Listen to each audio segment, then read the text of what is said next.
Hakika ule wakati uliokuwa unausubiria kwa hamu sasa umetimu, na ni wakati wa kipindi ya Ushi, kipindi cha Zumari, ambapo bado zumari la pulizwa katika marashi ya karafuu hapa Zanzibar, ambapo ni maeneo ya Unguja katika wilaya ya Magharibi B, Kiembe Samaki. Hapa tunakutana na mwanamama mwenye historia ya kipekee. Yeye ni mwanamke wa kwanza kuwa mwenyekiti wa vyama vya wafanyakazi, lakini mwanamke wa kwanza kuwa katibu mwenezi wa Chama cha Mapinduzi Zanzibar. Halikadhalika, pamoja na nafasi nyingi alizoziongoza, serikali ya Mapinduzi Zanzibar ikamwamini na kumpatia nafasi ya uwaziri. Ana alikuwa waziri wa kazi, uwezeshaji wazee, wanawake na watoto. Je, ni nani huyu? Ninayekualika naitwa Jaafari Mponda. Karibu tuwe sote tangu mwanzo wa kipindi hiki mpaka mwisho. Vijana wote na wanai na nchi yetu Tanzania. Barabara mtazamaji wa kipindi cha Zumari, namleta kwako sasa si mwingine bali ni Maudline Cyrus Kastiko. Na mama Maudline Kastiko, furaha kubwa sana kukutana nawe leo. Habari za Kiembe Samaki hapa? Kiembe Samaki ni wema, tunafurahi. Kiembe Samaki waliuza samaki chini ya miembe, hata ikabakia jina la Kiembe Samaki. Aha, ndio historia hiyo kumbe. Ikawa Kiembe Samaki. Kiembe chenye tunauza samaki. Vizuri sana. Tunamfahamu Maudline Cyrus Kastiko kama mwanamke wa kwanza kwa nafasi zote nilizozitaja, kwenye upande wa vyama vya wafanyakazi, lakini kwenye upande wa katibu mwenezi CCM Zanzibar, lakini pia uliwahi kuwa mjumbe wa kamati ya CCM Taifa, kamati kuu, mjumbe wa kamati kuu na halmashauri kuu kabisa. Lakini nilisikia sehemu pia kwamba ni mwanamke wa kwanza kufundisha kwa njia ya radio na television. Hakika leo tutavuna mengi kwako, lakini tukujue kwanza kihistoria. Huyu Maudline Cyrus Kastiko ni nani, kwa maana historia yako fupi? Mimi naitwa Maudline Cyrus Kastiko. Nimezaliwa mkoani Mbeya mjini, hospitali ya mjini. Wazazi wangu, nimezaliwa katikati ya watoto 8. Wazazi wangu, mama alikuwa ni mwalimu ndio wa shule za primary. Na baba yangu alikuwa ni mtu ambaye anafanya kazi za engineering, mambo ya mechanics. Lakini na pia na masuala ya game reserves. Na pia kukusanya wanyama kwa ajili ya kupeleka kwenye maonyesho kama Sabasaba kwenye zoos ambazo zilikuwa ni za serikali mara kwa mara. Na alikuwa pia ni mkulima kwenye mashamba ya chumvi, Mbozi, Kamsamba. Kwa hiyo nimesoma mimi toka primary mpaka kufika darasa la 7. Nadhani shule zote za kila darasa ilikuwa ni sehemu mpya ya kazi ya eneo. Nimesoma Tunduma, nimesoma Igamba, nimesoma Msense, nimesoma Mbozi Mission, nimesoma wapi tena? Madi sehemu mbalimbali. Nimekuja kusoma Uganda. Lakini sehemu zote zilizosababisha nisome maeneo yote haya bila kumaliza shule darasa la kwanza mpaka mwisho ilikuwa kwa sababu mamangu alikuwa ni mwanamke wa pekee aliyekuwa amejifunza kazi ya walimu extra, na alikuwa ni mzungumzaji mzuri sana wa Kiingereza. Kazi ya walimu extra. Ukiwa unamaanisha kwa jamii, ndio wa kufuatilia jamii katika maeneo, na alitumika kama modo kwa kutaka kuwapeleka watoto wa kike mashuleni, kwa sababu watoto wengi maeneo waliokuwa nakaa enzizo walikuwa hataki wapeleke shule. Ndio Wakishafika umri wa miaka 13, miaka 9 wameshachumbiwa, wanaolewa, kwa hiyo wanaachishwa kazi kusoma. Kwa hiyo wakawa nawaambia watu kwamba haiwezekani mkaachisha shule. Mbona kuna watu wengine ambao wamesoma na ni walimu wanafundisha kazi. Kwa hiyo bidii hao wanatoka kutoka shule moja hadi shule nyingine. Na katika shule hizo walikuwa wanakwenda kufuatilia wazazi. Anakaa watoto wakitaka kuolewa, anasema hapana, hawezi kuolewa. Na siku hizo kulikuwa hakuna boarding kwenye shule hizo. Kwa hiyo nyumba yetu ilikuwa inatumika kama boarding kwa ajili ya watoto wa kike. Kwa upendo tu wa kwake, kuhakikisha kwamba watoto wamesoma na hawajaachishwa shule. Akiitwa Marion na Mbela. Sawa. Kwa ukajikuta unasoma shule nyingi kutokana na mama kuwa kiigizo na kufuatilia mustakabali wa mtoto wa kike katika masuala ya elimu. Kwa hiyo nijifundisha pia kukaa karibu na watu, kuwashauri, kuwapenda na kukaa kwenye jamii katika mazingira yote. Kwa sababu kama tulikuwa tunateremshwa kwenye vitanda, mnalazwa chini ili watoto wengine waweze kulala na nyinyi, ilikuwa tunajifunza masuala ya upendo na kujitolea na kuhakikisha kwamba masuala ya unyanyasaji hayapotoka wakati huo tukiwa shule watoto. Sawa sawa. Baada ya kumaliza sekondari ukaenda kusoma fani gani? Baada ya kumaliza sekondari nisoma walimu. Nichukua mambo ya walimu, nikasoma chuo cha kama mama cha Ng'ombe, alafu baadaye nilipoingia kwenye vyama vya wafanyakazi nikasomea masuala ya vyama vya wafanyakazi. Nilipoingia tena kwenye masuala ya siasa nimesomea kama mwanasiasa. Mpaka kujifika sasa hivi na staff kama ni mwanasiasa. Okay. Sawa, turudi hapa kwenye elimu, lakini tukimsoma sasa Maudlin Cyrus Kastiko kama mwalimu. Hebu niambie kwanza kabisa shule yako ya kwanza ilikuwa ni ipi, na katika kufundisha kwako bila shaka ulikuwa na malengo. Je, ulikuwa na malengo yapi? Tuanze kujua shule. Mimi baada ya kumaliza shule chuo cha Ng'ombe ambapo nikawekwa Zanzibar, nikafundisha shule ya Ng'ambo. Ng'ambo siku sasa hivi nadhani naitwa Dr. niko Kembesa nani? Round about ya kwenda Kariakoo. Okay. Siku kitu Ng'ambo School. Ndio. Pale palikuwa na watoto wa kike na wa kiume, ni shule ya co-education. Ni mwaka gani unakumbuka ulianza hapo? 1976. 76. Nimeanza kufundisha pale. Sawa. 78 nikabidi nifanye interview ya kwenda kufundisha kwenye radio na television. Lakini kipindi nilichokuwa hapo shuleni kulikuwa na masuala ya kama kwa watoto wengine walikuwa naolewa kabla hawajamaliza shule. Kulikuwa na ruhusa hiyo wakati wa Mheshimiwa Rais Aboud Jumbe. Sawa. Kwa hiyo kulikuwa na mambo mengi yalikuwa yananisukumia kuona kwamba hapa sasa nakwenda kufanya kazi. Lakini nitajipimaje kwamba nimeweza kufanikiwa katika kazi? Kwa sababu hata high kipindi hicho kulikuwa na elimu ya watu wazima pia, ambayo nayo ilikuwa na extra class za kuwafundisha watu wazima kusoma na kuandika ambao hawajapata fursa za kwenda kusoma. Hawajaingia madarasani. Kwa hiyo ikafika pala nikasema ngoja nijipime. Nikasema nitajipima kwa muda wa miaka 10. Ikiwa nitaona katika kipindi cha miaka 10 nitafanya kazi vizuri. Na mwanafunzi wangu kati wanafunzi hao walioko mbele yangu. Ndio. Kulikuwa na mwanafunzi mmoja ni target, alikuwa anaitwa Hadija Batash. Hadija alikuwa ni kijana mtundu sana lakini ana akili sana. Kwa hiyo nikasema huyu nitahakikisha kwamba anafanya vizuri, bahati nzuri akafanya vizuri. Akabahatika akaenda chuo kikuu. Na mimi nisema kwamba mwanafunzi akirudi kutoka chuo kikuu akanikuta anafundisha. Na kipindi hicho chuo kikuu alikuwa anakuja anarudi na mshahara mzuri. Ndio. Nikasema hicho itakuwa ni kipimo changu cha kusema kwamba nimefanikisha, nimefanya kazi kwa uaminifu na nimepata product ya kutoka chuo kikuu.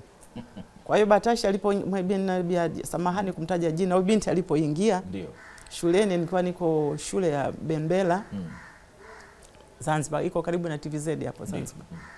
Ameingia asubuhi akasema Tisha, nimerudi, mimi nimekuja kufundisha sasa hivi. Nikasema Adija, so what? Anasema nakuja kufundisha. Nimemaliza chuo kikuu. Nimemaliza chuo kikuu. Umemaliza sasa, kwa hiyo nimeambiwa ni ripoti hapa. Nikasema sawa, asante. Karibu sana Hadija na nimefurahi. Ndio. Kwa sababu nimetimiza kipindi cha miaka 10 juu ya alama. Na bahati nzuri wewe ulirudi. Umerudi. Na mimi niliweka mipango yangu ya kusema tajipima katika miaka 10. Umeingia leo Bahatashi na mimi nakuachia shule. Ndio. Ninaondoka. Akasema nasema je, nakasema na resign kazi. Kwa sababu nisema sitafanya kazi nyingine baada ya kuleta product ya mtu wa kutoka chuo kikuu.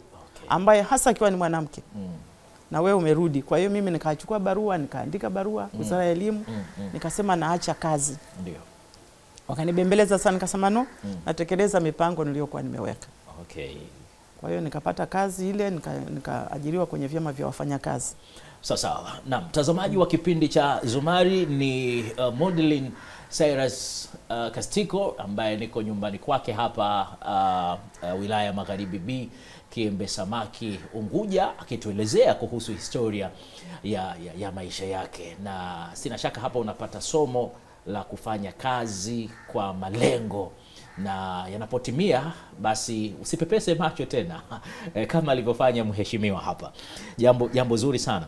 Tunakusoma hapa pia katika maelezo yako kwamba ulikuwa mwalimu wa kwanza kufundisha kwa njia ya radio na television. Ulikuwa unafundisha masomo gani hasa na kwa njia ipi huko kwenye radio na televisheni? Nilikuwa nafundisha masomo ya science na Kiingereza. Na mara nyingine nafundisha na jiografia. Ndio. Na ilikuwa ni ngumu kufundisha wakati ule, lakini nilikuwa nakwenda na vitendea kazi maalum vya kwenda kufundisha masomo pale. Kwa hiyo nilikuwa nasaidiwa na mama mmoja, alikuwa mke wa mmesahau baba yule, alikuwa nani? Alikuwa mwanasheria. Mke wake alikuwa ni hodari sana kufanya kazi Wizara ya Elimu. Ndio. Akawa ananisaidia baadhi ya maandalizi ya masomo na nini, na kwenda kufundisha kwenye television. Nachukua watoto wadogo tunakwenda kusoma nao pamoja. Na wengi walifanya katika mzaha michezo watoto wengi sana walijifunza Kiingereza kwa urahisi. Tulijifunza science kwa urahisi mapema kwa njia ya radio na television. Na kwa kuwa nilikuwa nafanya vitu ambavyo ni vya kawaida tunavyo kwenye society. Kwa hiyo ilikuwa ni somo ambalo wengi wanaonikumbuka watoto enzi hizo. Ni wengi sana ambao nimewafundisha ambao sasa hivi wengine ni mawaziri, wengine ndio wenye viti wa taifa. Wengine ni madaktari, wengine wamefanya kazi engineers, wengi tunakutana nao. Ambao nilikuwa na principal moja nikisema ili nikujue kwamba wewe ni mwanafunzi wangu, nilikuwa namwambia lazima unisalimie kwa Kiingereza. Either good morning teacher, how are you teacher, nitajua. Ninao nikienda sokoni sasa hivi pale na wakuta. Mtu anasema good morning teacher, nasema mwanafunzi wangu. Mwanafunzi wangu. Kwa hiyo napo nikafanya pale. Wakati huo niko pamoja na wanafundisha kwenye kazi ya kawaida ya shule na kwenye radio na television kama vipindi maalum. Wazo la kufundisha kwa njia ya radio na television lilitoka wapi? Ilikuwa ni mpango wa serikali wa kutaka kuanzisha masomo kwa njia ya television. Na ukiangalia Zanzibar ndio nchi pekee iliyokuwa ya kwanza kupata television yenye rangi katika Afrika Mashariki. Ndio. Kwa hiyo wakaona ni vema kisitumike tu michezo ya kuigiza, mchezo ya kitu, wakaona waingize kitu ambacho kinahusiana na masomo. Kwa hiyo bahati nzuri tukafanya interview, tulikuwa kama watu 61. Kati ya 61 nikabahatika mie. Na baba mmoja alikuwa anaitwa Mwalimu Ridhiwani, akawa anafundisha masuala ya dini. Baada nikawekwa kwa muda huo, nikaendelea mpaka mwaka 1986. Nilipoanza kufundisha pia walimu kuandaa kabla wakiwa wako shule, kuendelea kuongezea masomo namna gani ya kufundisha watoto kwa urahisi kwa njia ya vitendo, maigizo. Kwa hiyo ilikuwa ni kazi ambayo niliipenda, ilikuwa ndani ya damu. Na kwa kuwa mamangu alikuwa ni mwalimu, nikiwa mdogo nakumbuka nilikuwa nachukua chaki naandika chini ya mezi ya ubao wake. Na wenzangu wote walikuwa wananiita mwalimu tangu nikiwa mdogo. Kwa hiyo nilipokuja kwenye eneo la kufanya kazi ya walimu, nilifanya kwa upendo na nilikuwa naifurahia. Na kila siku nilikuwa natafuta kitu kipya. Sawa, kwa maana ualimu ulikuwa kwenye damu. Ulikuwa kwenye damu. Sawa. Tutakuona mwaka 1986 mpaka mwaka 1996 ukiandika historia nyingine ya kuwa mwanamke wa kwanza kuwa mwenyekiti wa vyama vya wafanyakazi. Mimi ningependa kukuita rais, lakini nimedodosa sehemu nikaambiwa ulikuwa upendi kuitwa rais wa vyama vya wafanyakazi. Nikutaka niingilie maneno ya cheo cha rais na kwa hiyo nikasema mimi nataka kibakie kama ni mwenyekiti, kwa sababu mwenyekiti nafasi ndio ile ile. Ndio. Lakini urais napewa heshima kubwa na utaweza kuanza kugonganisha.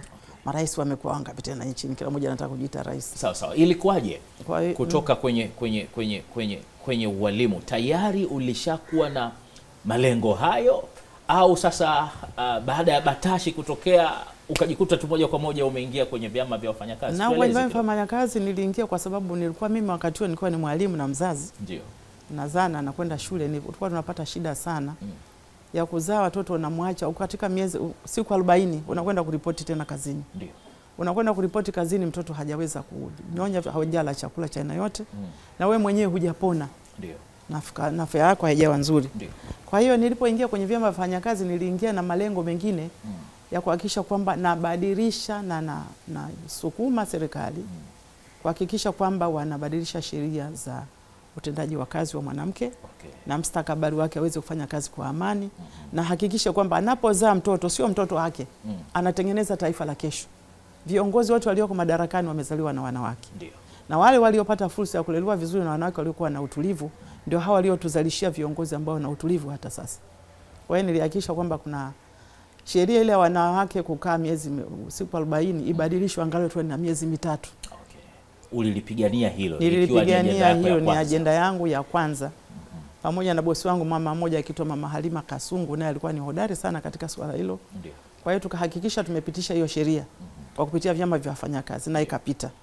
Na ilipopita hatukutosheka hapo tu, tukasema na wiki moja basi ya baba. Hakikisha kwamba na yeye wiki moja anaweza kukaa nyumbani kumwendelea kumsaidia mama. Sawa. Kwa hiyo kutoka siku 40 ambazo mama alikuwa anapata kama likizo yake kutoka kujifungua ikaenda mpaka miezi 3 hii ambayo mpaka sasa inaendelea mpaka sasa. ambayo mpaka sasa hivi nachangaa kwa nini wameendelea kuichukua miezi mitatu wakati kazi anayofanya mwanamke ni kazi kubwa. Anaandaa kizazi, anaandaa serikali, anaandaa majeshi, anaandaa watu wote. Kuzaa ni ajira maalum na ni baraka, sio kila mmoja anaweza na sio kila mmoja anaweza kulea. Tunapowaachia watoto kwa ma house girls na wanini, wanawapandikiza. Sisi hatulei watoto wetu. Wanaolewa ni mawazo ya house girl na mazingira yake ya house girl. Ana impact kwa mtoto mdogo.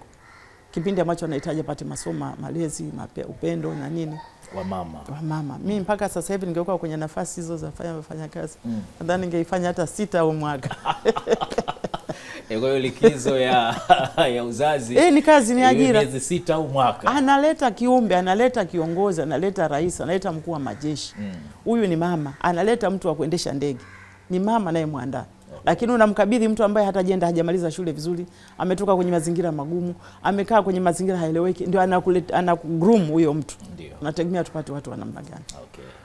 Sawa, mwanamama ambaye uko pale nyumbani na mzazi, ile likizo ya uzazi unayoipata ya miezi mitatu, kumbuka wenzenu huko mwanzo walikuwa wanapata siku 40 tu.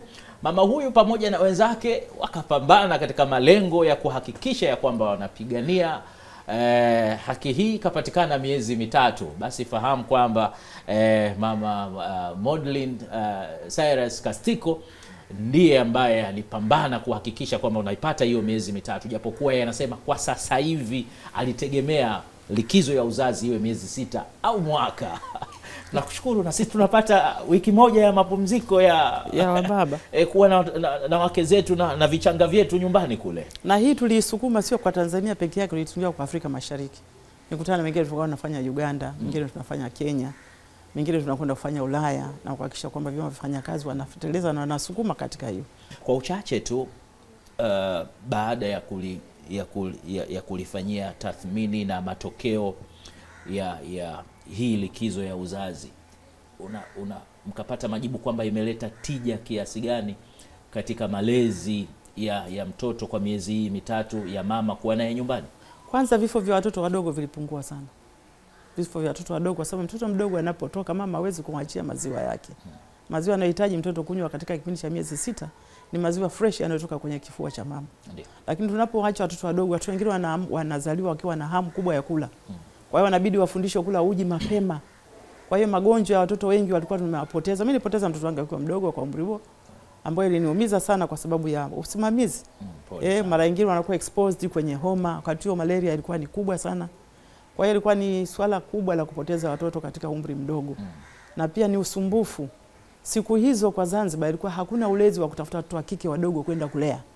Ilikuwa ni watu wazima ndio wanaolea. Kwa hiyo mtu anasema wamechoka, au badala ya mtu kuja nyumbani kwako unapaswa umchukue mtoto umpeleke kwake. Na katika mazingira yaliyoko kwake ni mazingira ambayo hayako tayari, hayako salama.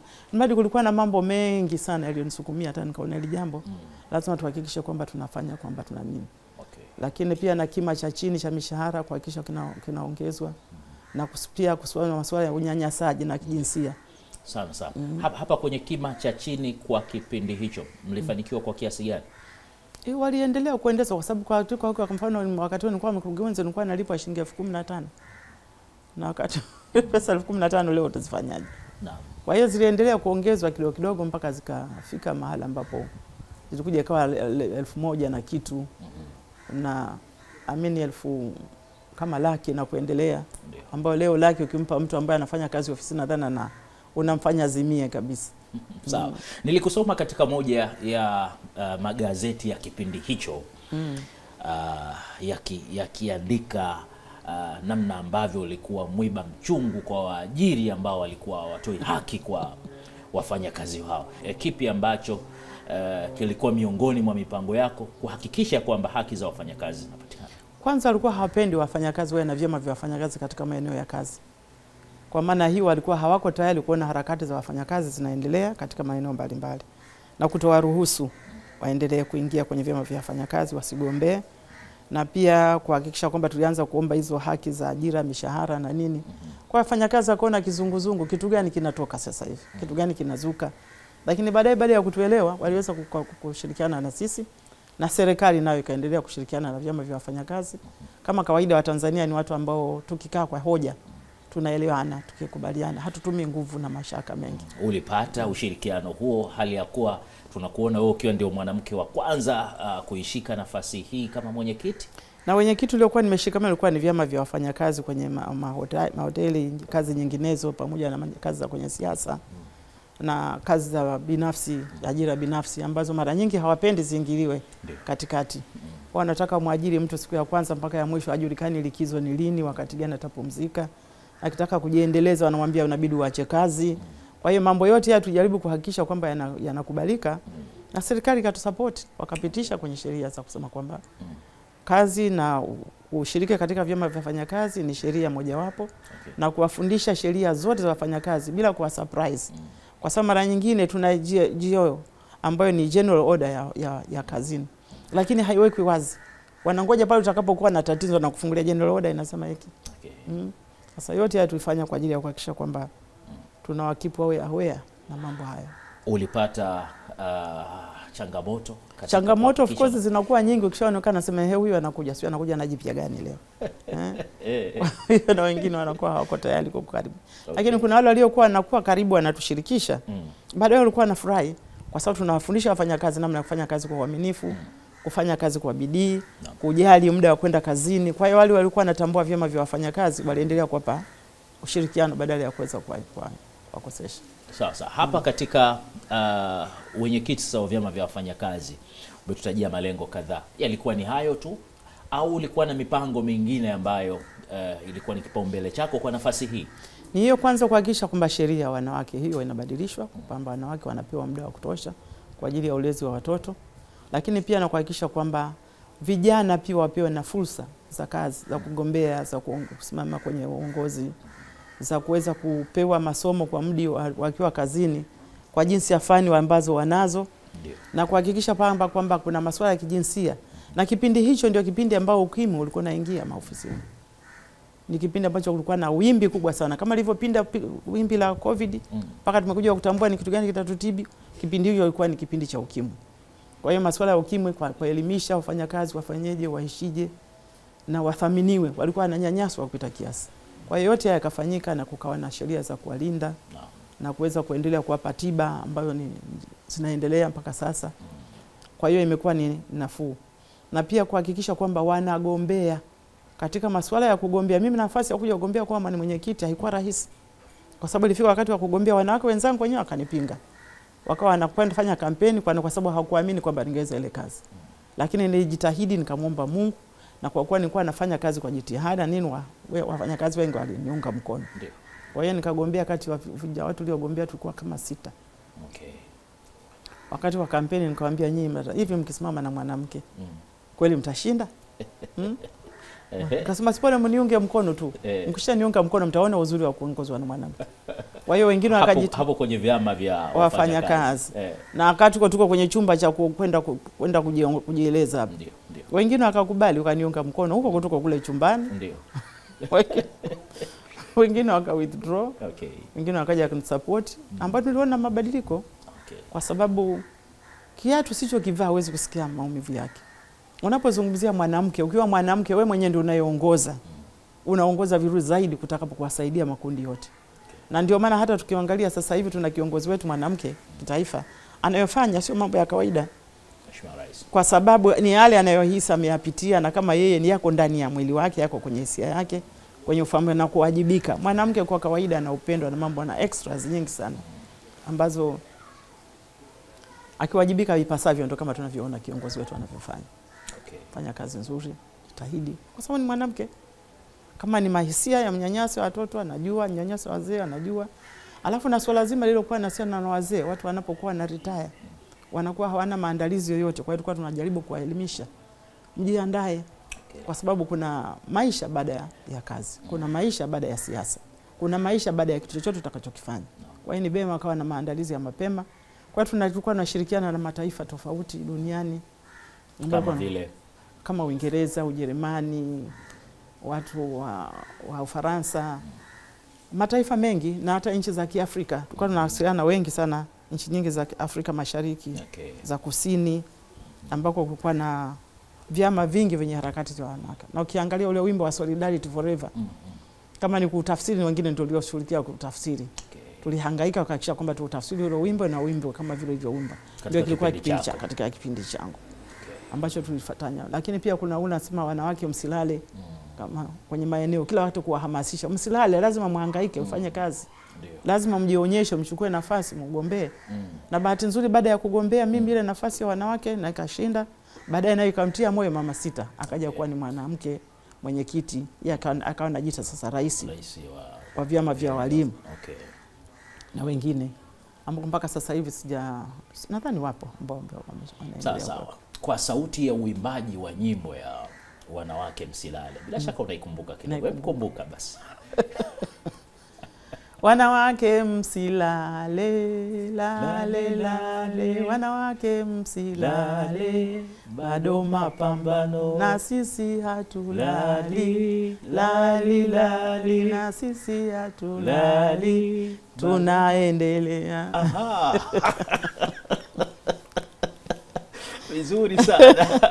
Bila shaka mtazamaji wa kipindi cha Zumari, ulipoisikia nyimbo hii ukawa umekumbuka mbali sana. Ikumbukwe ya kwamba nazungumza hapa katika historia ya mwanamke wa kwanza kuwa mwenyekiti wa vyama vya wafanyakazi ni Maudlin Cyrus Kastiko. Ndio niko naye hapa Unguja, nazungumza naye nyumbani kwake hapa. Ilikuwaje sasa kutoka kwako kwenye vyama vya wafanyakazi pale uliposema Tamata 1996 na kugeukia katika siasa? Kipindi chote hicho nilikuwa kwenye siasa kama mwanachama wa kawaida. Nilikuwa mwanachama kwa sababu naweza kuwa mwanachama. Wakati ulikuwa naweza kuwa mwanachama, kaingia kuna kipindi hicho nilipotoka kwenye chama cha walimu, kulikuwa na ile swala la kusema kwamba unaweza kuomba likizo bila malipo. Na unapewa secondment ya kwenda kufanya kazi mahali pengine. Kwa hiyo nikaenda kufanya kazi kwenye vyama vya wafanyakazi. Nikaanza sasa kuparticipate fully kwenye siasa. Nikaingia kwenye UWT, nikiwa na represent vyama vya wafanyakazi kwenye UWT. Na kutoka UWT na represent kutokwenda kwenye CCM. Ambapo huko ndio nikawa mjumbe wa halmashauri kuu ya taifa. Okay. Nikiwa katika umri mdogo sana ambao ilikuwa sio kawaida, lakini Mungu alinijalia kwa na uwezo wa kuweza kuongoza wenzangu. Na yote ile nayo kuingia baada ya miaka 10 ile ya kuona kwamba kwenye vyama wafanyakazi tumebadilisha sheria, tumeweza kuwa na uwezo wa kutetea wanawake. Tumeweza kuhakikisha kwamba masuala ya kijinsia yanawekwa wazi kwa sababu yalikuwa hayawekwi wazi. Mtu ananyanyaswa, anafanywaje na vitu. Na tumefanya nyanyaswa sana. Na sio wenyewe tumenyanyaswa, tungekuwa tunasema kila kitu, wanaume wangekuwa wanatisha kupita kiasi. Kwa hiyo hata kwenye vyama vya chama niliona kwamba ni muhimu kugombea nafasi za uongozi. Nafasi yoyote ya uongozi iliyoko mbele yako una uwezo wa kuongoza. Kwa hiyo na mimi nilipoingia kwenye chama cha UWT nikaongoza, nimekuwa kwenye uongozi, nikawa kwenye halmashauri kuu ya taifa ya kuwakilisha CCM. Ndio. Wakati wa Mama Sofia Kawawa ndio alikuwa mwenyekiti. Na kina wa Ana UWT. wa UWT, alafu akaingia Mama Ana Abdalla kwenye UWT, niko kwenye uongozi. Kwa hiyo baadaye nikasema kwamba niendelee kwenye kazi, lakini baada ya kuwa nimeshamaliza humo nimeingia kwenye chama. Kwa mfano anakuona huku na huku, unaingia huku na washikilisha. Na wakati wa kipindi cha Mwalimu Nyerere, ndio kuna siku moja tumekwenda Dodoma kukaa na topic ya kuona kwa nini watoto wa kike wanapewa mimba wengi. Na tukawa tunagundua siku hizo ndio kipindi kila watu wenye mapesa, ndio wenye magari ndio wanadanganya watoto. Naam, tukumbushe kidogo hapa mama Maudlin, kilikuwa kisa cha namna gani hicho? Tulikwenda kwenye semina kama Mheshimiwa Rais Mwalimu Nyerere ndio alikuwa mwenyekiti. Ndio. Akawa tukawa tunadiscuss. Katika kudiscuss, kwa kuwa nimetoka kwenye vyama vya wafanyakazi, ndio kuwakilisha masuala haya, na kwenye vyama vya wafanyakazi nilikuwa kwenye department inayohusiana na masuala ya wanawake na vijana. Kuwatetea wanawake na vijana. Kwa hiyo ile topic ikanigusa. Kwa hiyo nikabidi nyooshe mkono nikawa naeleza. Nikasema swala hili wasiposhirikishwa wanawake wenyewe, okay, halitaweza kufanya saidia. Kwa sababu mtakuwa mnazungumza kama name tufanye hili, washirikisheni wanawake wenyewe waone ni jinsi gani ya kuweza kutatua swala hili. Unatoa mawazo hayo mbele ya Mwalimu Nyerere. Kabla sijaendelea akauliza kwani huyu msichana anatoka wapi? Akasema msichana anatoka kwenye vyama vya wafanyakazi. Akasema hebu jitambulishe vizuri, nikajitambulisha. Kwa hiyo nikaendelea. Kisa hadithi niliyotoa ni kusema kwamba kulikuwa na sehemu vijiji viwili. Kijiji cha kwanza hakikuwa na uwezo wa vitu vyote vya kuweza kujitegemea. Walikuwa inabidi wakanunue mahitaji ya upande wa pili. Ndio. Sasa waliokuwa wanatumwa mara nyingi walikuwa ni wanaume. Wakituma wanaume wanakuja jioni, muda umepita, mahitaji hawajaleta kwa wakati. Na sehemu ya kutoka hapo kwenda kijiji cha pili kulikuwa na sio sehemu nzuri. Kwa hiyo wanawake wakawa wanapata shida. Wakasema sasa walipowauliza waume, mbona mnachelewa mnapokwenda huko? Wakasema tunapopita njia yetu ina joka kubwa sana ambalo linaua watu njiani. Sasa wasichana wanawake wakakaa kitako. Nyoka ndio atukosesha sisi tushindwe kuishi maisha. Wakakaa na wanawake wazee wakakubali, wakasema sasa tunataka wanawake 2 watatu wawe majasiri. Lakini tutakachofanya ni kukoroga uji utakao kuwa wa moto sana wa mtama. Wanawake hawa watwishwe vichwani na kata na wajifunike. Watakapopita chini ya mti, joka lile litaona kwamba linataka kwenda kudonoa kwenye kichwa. Ndio Ambacho wanaume walikuwa wanaogopa. Kwa hiyo wanawake wakapita pale. Bahati nzuri kwa kuwa ule uji ulikuwa ni wa moto mno. Lile joka lilipafanikiwa kuuawa. Likafa.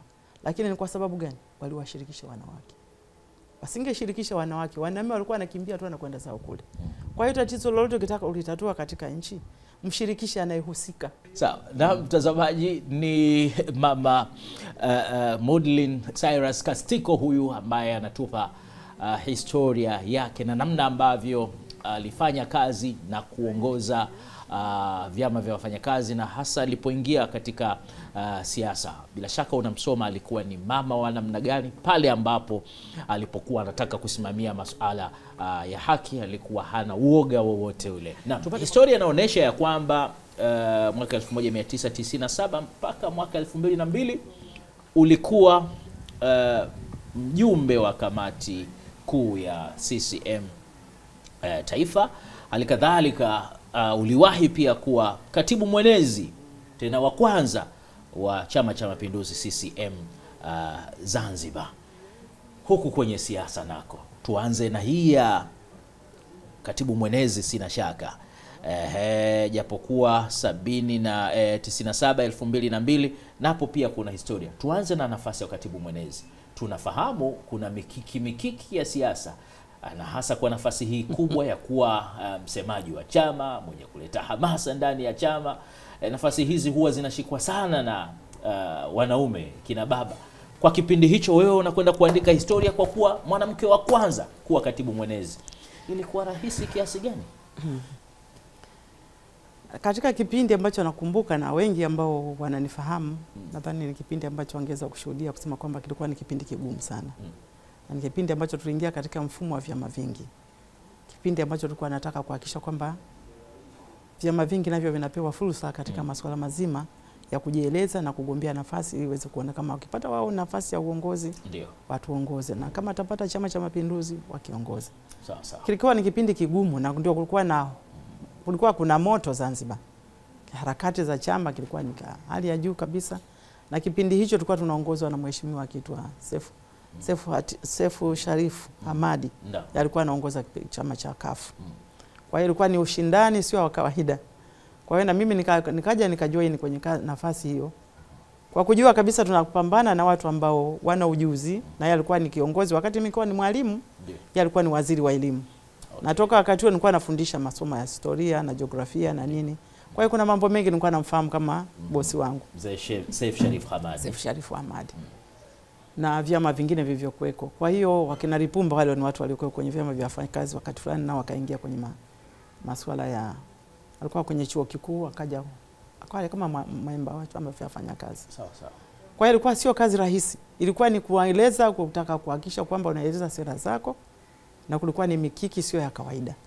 Lakini Mungu alinijalia tukaweza kuwa na mobilize kwa vya kutosha, na katika uenezi ni kuzungumza kwa niaba ya chama, lakini usiwe mzito. Usema kwamba amesema jana mimi nitajibu kesho kutwa. Ilikuwa ni papo kwa papo. Mpaka akawa anashangaa sasa huyu mtu anachukuaje, anapataje majibu haya saa ngapi na wakati gani? Likitoka dakika wala sio nusu saa, litatafutwa namna ya kujibiwa na lijibiwe. Na likijibiwa linajibiwa katika hali ya kuelimisha na hali ya kuhamasisha wafanyakazi waendelee kukiamini Chama cha Mapinduzi. Kwa hiyo kulikuwa na ushindani wa kawaida ambao sio ulikuwa kawaida. Okay. Na hasa kama kawaida tunapozungumza nasema mwanamke anaposhika nafasi moja. Lakini kilichonisaidia katika swala la kazi ile, siku zote tunapokaza kuwa na kazi, ushirikishwaji wa watu wengine. Kivipi? Huwezi ukawa na kazi yote ukaifanya wewe ukasema mimi ndio nachukua kazi, mimi ndio naweza hii naweza nafanya. Nihakikisha kwamba nashirikisha wanachama wenyewe, nashirikisha wafanyakazi, nashirikisha serikali na kushirikisha hao wanachama wengine pia wa upinzani. Kwamba tunazungumza swala la amani. Amani haichezewi. Amani tukiharibu ni kwamba sote tunaingia kwenye kundi moja. Wewe ni mpinzani au ni mtawala wa kipindi hicho, unapokosa amani hakuna kitakachoendelea. Kwa hiyo ni swala zima la kushirikisha. Kama unapokuwa nahakikisha kwamba nilikuwa nashirikisha kwa mfano kuanzia makatibu wa enezi. Mimi niliweka nafasi ya katibu wa enezi kutoka kwenye tawi. Ndio. Na hawa wote nawapa semina kwamba kuna masuala sio lazima nijibu mimi, wanapaswa wajibu wao. Wakijibu wao ni kiasi cha mawasiliano na kuelekezana na kupeana namna na taarifa. Na kipindi hicho sio hizi tunakomba tuna simu ni rahisi. Ilikuwa ni movement ya kutoka from one place to the other. Sasa mote mnakuwa na contacts kama kwenye Pemba, hapa Zanzibar na nini, kuwashirikisha kila mmoja. Kazi yote bila kushirikisha watu wengine ukadhani utafanya mwenyewe is not possible. Kwa hiyo ilikuwa ni kipindi kigumu na kipindi kile cha moto hata wakati mwingine kuumizana, kufanya vitu siku vijana wanafika pale wanapanda mori, wanafanya vyote vile kwa balance, kukaa kwenye semina mara kwa mara, kuwatembelea matukio yanapotokezea, kwenda kuwapoza moyo, kufanya mambo mengi. Yalikuwa ni mengi sana lakini Mungu alinisaidia. Tukafanya ile kazi, tukafika pahala mambo yakawa ni magumu zaidi. Vipi? Ndio mataifa akaingilia kati kusema kwamba lazima kuwe na masuala ya muafaka.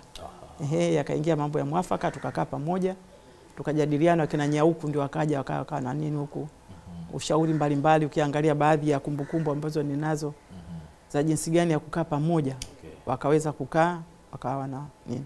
Sasa katika tuhadithie kidogo katika kipengele hiki, pengine hata wanasiasa wa kipindi hiki wanaweza wakapata funzo hapa na kuona ni kwa namna gani kumbe mkiwa mahasimu wa kisiasa kuna wakati mnaweza mkawa pamoja na mnaweza mkasuluhisha majambo yenu, mtu akabaki na itikadi za chama chake na sera zake bila kuleta misigano na uvunjifu wa amani kwa ujumla. Unakumbuka tukio lipi ambalo lilikukutanisha pengine wewe na kiongozi wa upinzani, na wakati huo bila shaka alikuwa Maalim Seif Sharif Hamad? Kulikuwa na mambo mengi ambayo ilikuwa sio rahisi. Maana nyingine tukikutana njiani, tunakwenda airport, tunakwenda pamoja, unaweza kusalimiana. Alafu kuna wakati mwingine mnawezekana nyinyi watu nje huko mnasigana zaidi kuliko watu walio viongozi wenyewe. Viongozi wanaanza kufika pale akawa wanaongea, wanachat, wanajadiliana. Lakini mkija kwenye uwanja huko nje mnakuwa mko hot. Walipofika pahala pa mwafaka, walipofika pale wakasema kwamba sawa, sasa hivi kama ni nafasi, baadhi ya nafasi fulani katika serikali wapewe na wao waweze kushiriki kama upinzani, au kwenye nafasi za ugombea kwa namna ziweze kuwekwa. Tukafika pala na mwafaka kusema kwamba washirikishwe. Kwa hiyo tukakaa pamoja. Hasa katika swala la kusherekea kwamba tumefikia katika mwafaka huu. Maana kama ingine mlikuwa mnafanya mwafaka asubuhi, jioni anarudi mambo kuliko yale yaliyorudi jana. Ndio. Kwa hiyo ikafika kipindi ambacho tumefanya mwafaka, wakasema sasa wakasherekea. Watu wa upinzani walisherekea zaidi. Ndio. Wakaenda zao Malindi pale, wakafanya sherehe kubwa sana. Wakaitana na ngoma na fadha na mambo mengi. Ndio. Kwa hiyo walihitaji ushirikiano wa wanachama cha Chama cha Mapinduzi cha CCM. Kuhakikisha kwamba wanashiriki, kuonyesha kama nia ile ya mwafaka ndio tumeikubali na tunataka kuifanyia kazi. Sawa, kuna picha hapa miongoni mwa picha ambazo bila shaka kuna historia kubwa katika picha hii. Pengine unakumbuka nini kwenye picha hii ukiwa na Maalim Seif Sharif Hamad hapa, Mwenyezi Mungu amrehemu, na mmeshikana mikono namna hii na wewe ukiwa umeshika bendera ya chama chako? Ndio. Nilipokwenda kwenye ile nafasi, kwanza wengi waliogopa, wakasema watu wakafu hawaaminiki, watakwenda huko watakumwagia, watafanya hivi, wakasema vitisho vingi. Nikasema lakini mimi naamini kwamba tumekaa tumeongea na hawa sasa hivi wanasherekea na wamesema wametualika. Sasa na sisi kuonyesha utu lazima tuende. Okay. Kwa hiyo kama ndio iliwaalika. Kwenye sherehe yao waliokuwa wamefanya kwenye Malindi. Ndio. Kwa hiyo wengine wote waliogopa kwenda. Kwa hiyo mimi nikasema nipeni dereva, nipeni na nani, nipeni silaha zangu, ni bendera, nitakwenda. Na naamini hawa si wanyama, ni binadamu. Tutakwenda kuzungumza lugha itakayozungumzwa huko. Ndio. Kwa hiyo nikaondoka. Kafika Malindi. Kuona huko na gwanda lako hapa. Ndio kafika Malindi. Nimefika Malindi, tumekaa, ikafika pahala mheshimiwa sasa marehemu Seif Sharifu akasema tunaye mgeni ambaye amekuja kuwakilisha chama chake hapa.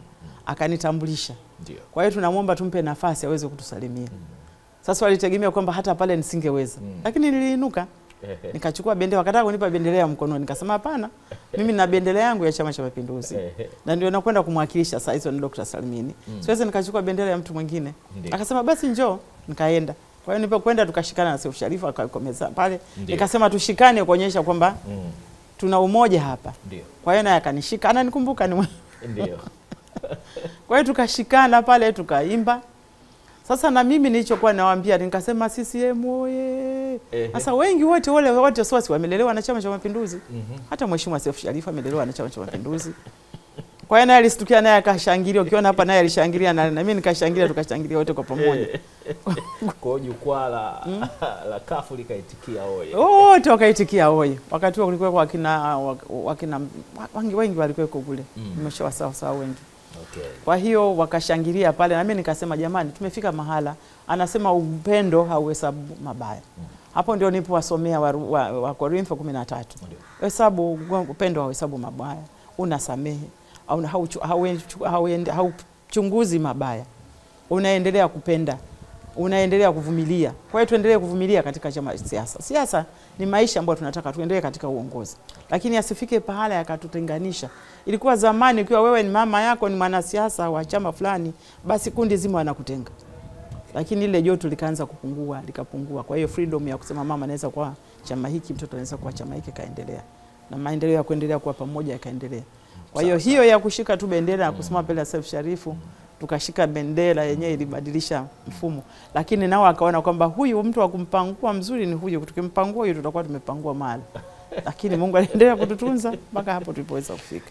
Naam, mtazamaji wa kipindi cha Zumari ni Maudlin Cyrus Kastiko ambaye tunazungumza naye leo hapa kwa nafasi hii ya katibu mwenezi wa kwanza mwanamke wa Chama cha Mapinduzi CCM, kama tulivyoziona jitihada zako. Lakini kipekee kabisa ulichukua jitihada zipi kuhakikisha ya kwamba wanawake wanapata nafasi na kujitokeza kwa wingi katika shughuli za kisiasa? Ni pamoja na kuirudia mara kwa mara kwenye mikutano yote tunayokuwa nayo. Na kuwashika mkono, kuelekeza kwamba wengine walikuwa hata kujaza fomu hawezi. Wewe nenda kujazia. Takuelekeza na tulikuwa tunatoa mafunzo sisi kwenye vyama vya wafanyakazi. Wanaitwa maalum. Wanaelekezwa namna. Nalifanya kazi kubwa sana kushirikiana na shirika moja lililokuwa linaitwa Active Learning kutoka Glasgow, Uingereza. Kulikuwa na mama moja akiitwa Kate Phillips ambaye alikuwa analeta mafunzo namna gani ya kuweza kujieleza, namna gani ya mavazi la kuvaa, namna gani ya hoja utakavyoomba wa chama wako. Kwa hiyo tulikuwa tunachukua nafasi za kuwafundisha wafanyakazi wengi na wanawake wengi katika mbali sama pale. Hata kwenye UWT tulikuwa tunatafuta, tunawaingiza. Tuliwahi kuweka hapa Fish nani hapa Cliff hotel, tukaweka wengi sana. Namna ya kueleza, namna ya kuweza kuzungumza, namna ya kujiaddress, namna ya kuvaa, namna ya kuzungumza, unasimamaje, unakuwa na confidence, unakuwa na points zako na kujiandaa maswali unaulizwa, ujibu hoja, sio useme tu. Ndio. Na hakuna sababu ya kulalamika kusema kwamba nimeonewa, nimefanya nini. Umeshindwa leo, utajaribu kesho. Kwa hakuna sababu ya kuweza kuweka visasi na kusema kwamba mimi basi nilifanya mara kwanza, nimefanya mara hizi nimeshindwa. Kwa hiyo kuwatia moyo kila wakati imesaidia kubadilisha wanawake kuweza kugombea nafasi. Na kuaminiana. Ile lugha anayosema kwamba wanawake wapendani. Nilikuwa nawaambia msirogwe na lugha ya kusema wanawake wampendani. Kwa nini wanapogombea wanaume nao wanaojaza zaidi ya mtu mmoja? Kama angekuwa anapendana kishika moja basi. Kwa nini wanagombea na wao? Kwa sababu na nafasi, sio kwa sababu ya kupendana, ni kuangalia nani anaweza kufanya kwa upendo. Na ukisema hampendani, nyinyi mnapendana zaidi. Nyinyi mnapendana zaidi kwa sababu kwenye misiba mnalala pamoja. Kwenye sherehe ni wanawake mnakuwa kwenye makundi. Kwenye sijui kitu gani wanawake mnakuja kuwa kupendani wapi mnapoambiwa Kasumba kwamba mpendani. Sawa. Moja kwa moja tuende sasa katika shughuli za kiserikali ambapo tunaona ukiteuliwa kuwa waziri wa kazi, uwezeshaji wazee, wanawake na watoto. Niambie katika kada hii ulioletwa hapa, ulitendea haki vipi na pengine baada ya kuipokea? Pale napo nilikuwa na malengo, nilizipitia sheria zote zinazosimamia masuala ya wanawake na watoto na vijana. Nikagundua baadhi ya sheria zimekaa miaka mingi, zaidi ya miaka 100 hazijabadilishwa. Na zilikuwa zinasimamiwa na sheria ya India kuhusiana na masuala ya ushahidi wa masuala ya udhalilishaji, masuala ya ubakaji, ya ufanyaji. Ilikuwa bidi sheria itumike ya Kiingereza enzi hizo. Kwa hiyo nikahakikisha kusema kwamba hapa lazima ifanyike jitihada kuhakikisha kwamba hii sheria inabadilishwa. Na bahati nzuri tulifanya jitihada na ikabadilishwa. na ikawekwa na mahakama za watoto, kwa sababu watoto walikuwa wanatishwa anapokwenda kutaka kujieleza amefanywa vitendo vya ukatili, kuna kuwa hawezi kusimama mbele ya mshtakiwa akamweka pale. Kwa hiyo ilibidi watoto wanawekwa kwa siri, wanaulizwa kwa siri na hawaonane na yule mtu ambaye ndio mshtakiwa wake. Kwa hiyo kulikuwa na sheria kama hizo. Alafu pia kulikuwa na masuala mazuri ya ushahidi. Na muda wa kuweza kukamatwa mtu akawekwa kwenye kuwa confined wakati anasubiri kesi yake. Ilikuwa mtu anaingia asubuhi jioni anatoka. Lakini ifika pahala zingine zilikuwa hazina dhamana. Ndio. Zikawa zinaendelea hivyo. Lakini kwenye jitihada ya kwa sababu ilikuwa na masuala ya uwezeshaji pia. Tulikuwa tunasema hatuwezi tukazungumza swala la uwezeshaji wakati hatuna hata jinsi ya kueleza. Mnawawezesha, mnawapa package labda ya mikopo. Mkishapa package ya mikopo, mnawaandaa vipi ili zile pesa wazitumie kwa jinsi wanavyopaswa kuweko. Wengi walikuwa wanachukua pesa za mikopo, mara nyingine anamkabidhi mumewe. Mume wake akishachukua zile pesa badala ya kumsaidia anaoa na mwanamke wa pili. Kwa hiyo tunamwambia kwamba hapana, mkopo unapaswa ufanywe hivi na utaratibu ukawa ni mzuri wa kuhakikisha kwamba wanakopa nani na kuwa na dhamana ya vikundi. Ndio. Sio ile mikopo ambayo unamchukulia mtu unampa nyumba. Mkopo wako unampa lakini baadaye unakuja kumfilisi moja kwa moja. Kiingia kwenye masuala ya vijana kama nilivyosema kwamba vijana pia mtu yote ukitaka kumsaidia msikilize. Kama ni vijana, makundi ya vijana walianzisha kamati zao za kuweza kukaa kujadili, kuzungumza na kuangalia wanafanya nini. Lakini pia kazi za wazee. Wazee wamefanya kazi muda mrefu sana. Wengine hawakuajiriwa. Lakini hawa ambao hawakuajiriwa walifanya kazi ya kuuza mandazi. Wakaweza watoto wakakaa, wakasoma, wakafundisha. Waliokaanga samaki wakaendelea, wakafanya watoto wakaendelea. Kwa hiyo tulitafuta utaratibu unao pia mwingine wa kutafuta namna gani ya kupata pension ambayo ni ya kwa mtu kila mmoja. Sio kwa wale watu wanaofanya kazi serikalini peke yake. Kwa hiyo tukaunda kitu ambacho bahati nzuri Mheshimiwa Rais Dr. Sheni akakikubali, akakibariki. Tukaanza na package kidogo ya kama shilingi 20,000. 20,000 ambazo umezipata wewe kwa kupewa na zile za kuomba tofauti. Kwa hiyo tukahakikisha kwamba tumepitisha hiyo sheria, wanalipa ambayo sasa hivi imeongezwa imefika kama ni shilingi 50,000. Hata yule ambaye hajafanya kazi serikalini, kama asante yake katika jamii, kuna kitu alichochangia na kimewa raise morali kupita kiasi. Wengine katika pesa hizo kidogo walianzisha miradi, na sasa hivi Zanzibar alikuwa na masuala ya utalii. Kuna baba mmoja alikuwa anashuhudia kwamba 20 hizo nisaidia mimi, nimenunua baisikeli, wakija watalii kule na wakodisha, kwa hiyo nimepata kuwa na duka. Nimefanya ni mama mwingine akasema nimeteweza kuweka bomba ndani ya nyumba yangu, nilikuwa sina mtu wa kuweza kumsaidia. Mwingine akasema nimeanzisha miradi ya kufuga kuku, mwingine anasema tunabadilishana tunafuga mikoba. Kwa hiyo hata wazee nao walisaidiwa kwa namna fulani. Ukija kwenye masuala ya watoto na kuwapa confidence, ulinzi wa watoto. Mtoto ni zawadi ya taifa. Isiyo ya mtu mmoja. Ulezi usio wa mtu mmoja peke yao. Watoto walindwe, watizamwe, wanapokwenda sehemu mbalimbali wawe na ulinzi wa kutosha, wasimamiwe, wasikilizwe shida zao.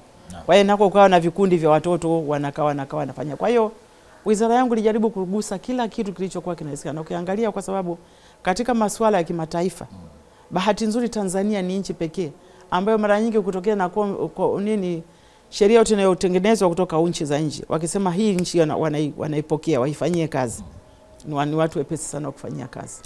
Kwa hiyo kulikuwa na sheria nyingi zikitoka kule zinakuja kufanywa kazi, ulinzi wa watoto, masuala ya watoto kwa ajili ya kukaa na nani. Kwa sababu ilikuwa ni tabia kusema ndoa za kuachana hizi. Mtu anaamua kishaza mtoto, anamnyang'anya mama mtoto anakwenda kumpa bibi yake. Bibi yako unakwenda kumpa ambaye amekulea wewe, ameshachoka, unataka aje kulelea na mjukuu. Kwa hiyo malezi yanakuwa hayafai. Kwa hiyo tunasema kwamba ni umri gani mtoto basi apikuliwe, apelekewe kwa baba yake, aweze kulindwa namna gani, na ni mazingira yepi. Kwa hiyo kukae na hiyo sheria ambayo mama anapaswa, na mtoto mwingine afike pahala aweze kuamua mimi sasa hivi naweza kukaa na baba au naweza kukaa na mama. Yote hayo kwenye wizara yalipita na sheria mbalimbali zikapitishwa. Kwa hiyo nako kulikuwa na malengo maalum ambayo nilikuwa nimeyasimamia, na bahati nzuri tulikuwa tunapata ushirikiano wa baraza la wawakilishi, walikuwa ni waelewa, japokuwa mengine yalikuwa ni magumu. Yakawa yanaingiza na mambo mengine ambayo hatayaweza kusema. Lakini tunamshukuru Mungu yakapita, na sasa hivi tunakaa kwa amani. Na bahati nzuri rais, ile sheria ya kusema kwamba watu wanaobaka wanawekwa siku 2, 3 sasa hivi imefika mpaka miaka 30. Watu at least na wajia kwenye akili kwamba jambo hilo sio jema. Unapomharibu mtoto, unamharibia maisha yake yote. Unatoa kabisa ndoto yake yote. Unamhamisha kwenye eneo fulani kumpeleka katika eneo la kimaskini, la hofu na fadhaa. Na kila wale watu waliokuwa wamefikishwa kwenye mazingira yale, inabaki na wahonti maisha yao yote. Na mara nyingine wanataka walipishe visasi. Kama mimi nilifanywa hivi, hakuna aliyenisikiliza, na mimi basi nifanye hivi. Na bahati mbaya unaweza kukuta mtu atakayekuwa mwenye sheria ni yule ambaye alifanywa vitendo vile. Kwa hiyo anapokuja hapa hana hisia ile kwa anasema mimi nilifanywa hivi, hakuna aliyenitetea. Kwa hiyo na mimi sitaka nifanye jambo hili. Kwa hiyo na mambo mengi ambayo yanasaidia kufanya hivyo. Sawa. Kwa sasa tukio la kuapisha kwako kuchukua kuongoza nafasi hii linakukumbusha nini ukiwa upo nje ya nafasi za uongozi, kwa maana kustaafu? Inanikumbusha kwamba tenda lilo unalotaka kutendewa. Jambo lote lilo unataka utendewe wewe, ndio mtendee mwenzako, kwa sababu litalipa tu. Kama hutaki kuumizwa, usimuumize mtu. Kama hutaki kuiba, usimuibie mtu. Kama hutaki kusema, usimsemee mtu uongo. Kama unamdhalilisha, kama hutaki kudhalilishwa, usimdhalilishe mtu. Fanya lile unalotaka na wewe utendewe. Na siku zote uwe mwaminifu. Kwa mfano mimi niliapa kwa kutumia Biblia. Ndio. Biblia ina masheria mengi na mambo mengi ambayo kwa uaminifu kabisa nilikuwa nayapitia na kuangalia. Ukiangalia maisha yote tunayoishi yako kwenye Bible. Yote, hakuna jipya. Kila neno linalotamkwa na kila jambo liko kwenye Biblia. Kwa hiyo nilichukua kwa uaminifu kwamba nimepewa hii kazi sio kwa ajili yangu na sifa yangu mimi, ni kwa ajili ya taifa na aliyeniamini, rais aliyeniamini kwamba nifanye kazi kwa uaminifu. Kwa hiyo kinachoomba ni kwamba watu waendelee kuchukulia ile nafasi wanazopewa. Sio zao, wanakwenda kupewa kwa ajili ya watu wengine. Ili waweze kufanya kwa niaba ya watu wengine. Sasa mtu mwingine anapokuja akajikusanyia mambo mengi akawa ni ya kwake na akaona hawezi kusikiliza watu wengine. Kwenye ajira zangu nimeajiri mpaka watu waliokuwa na ulemavu, wengine walikuwa wamekatika mikono. Nikawatetea, nikahakikisha wamepata kazi. Nilikuwa kwenye ajira nasema wana haki yao. Ana kazi kidogo anaweza kufanya. Kuna vipofu. Walikuwa vipofu kabisa. Lakini anaweza kufanya kazi. Hii kazi akaajiri. Na kama ni yeye kipofu, ana mwenza wake ambaye ana uwezo, basi mpeni huyu mwenye uwezo, kama ni mke wake, kama ni mumewe, akiajiriwa yeye ataweza kuajiri wengine. Kwa sababu ukimsaidia mmoja katika jumuiya, badala ya kumwendelea kumpa, kesho kaja kaomba kaunga, utafika mahali kigongo utajua mpaka hatua zake. Hatua za fulani hizo anakuja kuomba. Haikusaidii. Ndio maana Mchina anasema kwamba ukitaka kumsaidia mtu anayekuomba samaki mfundishe kuvua, mpe ndoana akajifunze, hata kuja kukiana tena. Kwa hiyo hali hiyo ya maandalizi kwa kweli naona, na nawashukuru wenzangu ambao wako madarakani ambao wanaendelea kuzingatia hayo. Kwa sababu siku zote ukifanya jambo hakikisha kwamba na wewe litakurudia. Na ukitaka kuishi kwa amani, unakwenda zako mijini huko watu wasikung'onge. Leo ujuzi hapa karibuni nilishangaa kijana mmoja akashuka kwenye pikipiki. Yuko kwenye speed, nitembea kwa miguu, nikasema ngoja napenda kutembea kwa miguu mimi. Kwa sababu na ukiendekeza magari utaendelea utafika hali utashindwa kufanya. Kwa hiyo akaja, nimekuja kukusalimia teacher, nimekuja kukusalimia, nimekuona mheshimiwa waziri. Nimeshuka kwenye pikipiki maana yake nisijui nitakupata wapi. Nimekusalimia tu. Nakwenda sokoni pale mwingine anasema mama, wewe si umefanya hivi, wewe umemsaidia hivi, unapata amani. Sawa. Sio kufanya kazi ambayo unaona ukipika nini utapigwa mawe. Na kuzomewa, sio vitu vizuri. Sawa, mheshimiwa, mimi nakushukuru sana kwa muda wako na kwa hakika historia yako inatupa mafunzo mengi sana ambayo tunapaswa kuzingatia katika maisha yetu ya kila siku. Asante sana. Barikiwe sana. Shukrani sana. Asante sana. Asante. Na mtazamaji wa kipindi cha Zumari ni Maudlin Cyrus Kastiko aliyewahi kuwa mwenyekiti wa chama cha wafanyakazi wa kwanza mwanamke, lakini aliwahi kuwa katibu mwenezi wa kwanza mwanamke wa Chama cha Mapinduzi CCM Zanzibar, lakini kabla ya kustaafu aliwahi kuwa waziri wa kazi, uwezeshaji wazee, wanawake na watoto Zanzibar. Hakika niseme shukrani kwa wote ambao wamefanikisha kipindi hiki kutoka hapa Unguja Zanzibar. Ni kutakia kila laheri na ufuatiliaji mzuri wa yote yanayokujia kutoka hapa UTV, Azam TV, burudani kwa wote. Na nchi yetu Tanzania twaitakia heri.